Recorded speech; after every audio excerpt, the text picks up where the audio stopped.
Cricket মাঠে অসুস্থ হয়ে মৃত্যু হল বিদেশির মৃত মার্কিন নাগরিক টিমথি প্যাট্রিক। দুর্গাপুরে 2 নম্বর জাতীয় সড়কের পাশের মাঠে ক্রিকেট খেলার সময় হঠাৎই জ্ঞান হারান তিনি। হাসপাতালে নিয়ে গেলে মৃত ঘোষণা। অন্তঃসত্ত্বা স্ত্রীকে পুড়িয়ে খুনের অভিযোগ স্বামী, শ্বশুর, শাশুড়ি ও দেওরের 7 বছরের সশ্রম কারাদণ্ড। নির্দেশ দিল কাটোয়ার অতিরিক্ত জেলা দায়রা আদালত। 2008-এর 2রা মে কেতুগ্রামে খুন হন কান্তমণি দত্ত। গলসির জাগুলিপাড়ার রাস্তার ধারে মহিলার দগ্ধ, মৃতদেহ উদ্ধার। টায়ার জ্বালিয়ে রাস্তার ধারে দেহ পোড়ানো হয়েছে বলে অনুমান। মৃতদেহ ঘিরে চাঞ্চল্য ছড়িয়ে পড়ে। বাগদার হেলেঞ্চা উচ্চ বিদ্যালয়কে 1,80,000 টাকা সামগ্রী দিল বেসরকারি বীমা সংস্থা। স্কুলকে 40টি বেঞ্চ, 3টি আলমারি, 10টি সিলিং ফ্যান, প্রজেক্টর ও প্র্যাকটিক্যালের সামগ্রী দেওয়া হয়েছে। আইএস জঙ্গি সন্দেহে মহারাষ্ট্র থেকে গ্রেফতার বাংলার যুবক। জঙ্গি সন্দেহে পাটনা থেকে 2 বাংলাদেশি যুবককে গ্রেফতার করে বিহার এটিএস। ধৃত খৈরুল মণ্ডল এবং আবু সুলতানকে জেরা করেই উঠে আসে শরীয়ত মণ্ডলের নাম।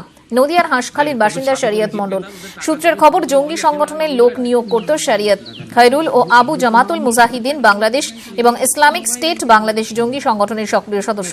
তাদের সঙ্গে নিয়মিত যোগাযোগ ছিল শরীয়তের। বুধবার তাকে গ্রেফতার করা হয়েছে।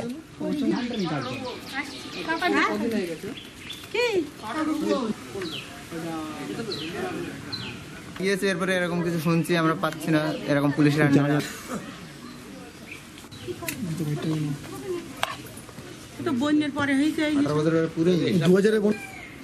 ছেলের কারা ধরেছে, একবার শুনছি পুলিশই ধরেছে, একবার শুনছি সিআইডি ধরেছে। এখন সঠিক কথা আমরা পাইনি।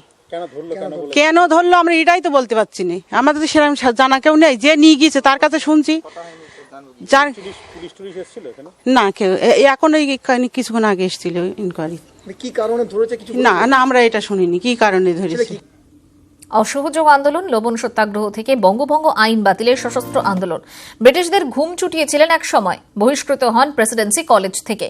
স্বাধীনতার পর প্রথম লোকসভা ভোটেই কংগ্রেসের টিকিটের সাংসদ নির্বাচিত হন।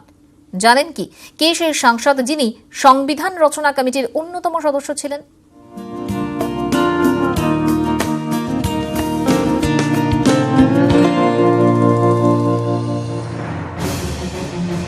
কীর্তিতে অমর হলেও আজ বিস্মৃত তিনি। অনেকেই জানেন না তার নাম, অথচ একটা সময় তার নামই ব্রিটিশদের বিরুদ্ধে আন্দোলনের ঝড় উঠত খেজুরি আর কাঁথিতে। বারবার জেল হয়েছে, তবু হার মানেননি একগুঁয়ে মানুষটি। তিনি বসন্ত কুমার দাস। খেজুরির এই রামচকেই এই মাটির বাড়ি সেই 1952 সালেই গড়েছিলেন তিনি। 1898 সালের 1 মার্চ খেজুরি থানায় রামচক গ্রামে জন্ম বসন্ত দাসের। ছাত্রজীবনেই জড়িয়ে পড়েন সক্রিয় আন্দোলনে। 1908 সালে শহীদ ক্ষুদিরামের ফাঁসির ঘটনা নাড়িয়ে দেয় তাকে। বঙ্গভঙ্গ আইন বাতিল আন্দোলনে সক্রিয়ভাবে জড়িয়ে পড়েন তিনি। 1914 সালে প্রেসিডেন্সি কলেজে ভর্তির পর গান্ধীজির সান্নিধ্যে আসেন, কিন্তু 1916 সালে ব্রিটিশ বিরোধী আন্দোলনে জড়িয়ে পড়ায় কলেজ থেকে বহিষ্কৃত হন। 1920 সালে অসহযোগ আন্দোলনে সক্রিয় ভূমিকা নেন। 22 বছর বয়সে যোগ দেন কংগ্রেসে। 1930 সালে লবণ সত্যাগ্রহ আন্দোলনে কারাদণ্ড হয়।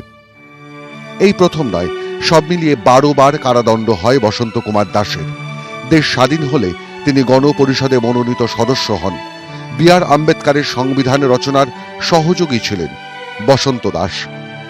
সংবিধান রচনা করা হয়েছিল, সংবিধান রচনা কমিটির সদস্য করা হয়েছিল তাকে। এটা তো আমাদের খেজুরি কাঁথির গর্ব। লোকসভা ভোটের ময়দানে নাম লেখান বর্ষিয়ান নেতা। 1952 সালে কাঁথি কেন্দ্রের সাংসদ নির্বাচিত হন তিনি। কিষাণ মজদুর প্রজা পার্টির প্রার্থী প্রমথনাথ বন্দ্যোপাধ্যায়কে হারিয়ে জয়ী হন তিনি। 1957 সালে এই কেন্দ্রেই হেরে যান বসন্ত দাস। 1958 থেকে 1962 পর্যন্ত পশ্চিমবঙ্গ বিধান পরিষদের সদস্য ছিলেন। 1962 সালে আরএসপির প্রফুল্ল ঘোষকে 85,000 ভোটে হারিয়ে ফের জিতে যান তিনি। কেন্দ্রের উদ্বাস্তু ও পুনর্বাসন মন্ত্রকের চেয়ারম্যানও ছিলেন বসন্ত দাস। স্বাধীনতা সংগ্রামী থেকে সাংসদ, ময়দান আলাদা হলেও বসন্ত দাসের জেদ ছিল অটল। ব্রিটিশদের বিরুদ্ধেই হোক বা নিজের জেলার উন্নয়ন, একগুঁয়ে মনোভাবেই এসেছে সাফল্য। ব্যক্তিগত উদ্যোগে খেজুরিতে বেশ কয়েকটা স্কুল তৈরি করেছিলেন তিনি। চুপ করে বসে থাকার মানুষ তো তিনি ছিলেন না, যার জন্য কাঁথি মহকুমায় যা কিছু গঠনমূলক কাজ স্বাধীনতার পরে শুরু হয়েছে সবকিছুই তিনি করেছিলেন। আমার দাদু যখন এই রামচকের বাড়িতে আসতেন তখন প্রায়শই খেজুরি আদর্শ বিদ্যাপীঠ স্কুলের টানা কাছাকাছি 30 বছরের অতিক্রান্তে উনি সম্পাদক ছিলেন। 1974 সালে সক্রিয় রাজনীতি থেকে অবসর নেন। মেদিনীপুরের স্বাধীনতা সংগ্রামের ওপর বই লিখতে শুরু করেন তিনি। 1968 বন্যার ত্রাণ কমিটির সভাপতিও ছিলেন খেজুরির এই খদ্দর পরিহিত মানুষটি। অনেক কিছুই ওনার গুণাগুণ রয়েছে ওনার মধ্যে, যেটা আমাদের গ্রামের দিক দিয়ে আমরা গর্বিত আজ পর্যন্ত। তার নামে তৈরি হয়েছে রাস্তাও। আজও রামচকে শ্রদ্ধার অন্য নাম বসন্ত কুমার দাস। খেজুরি থেকে ক্যামেরায় সমীর মাইতির সঙ্গে সুজিত ভৌমিক, নিউজ 18 বাংলা।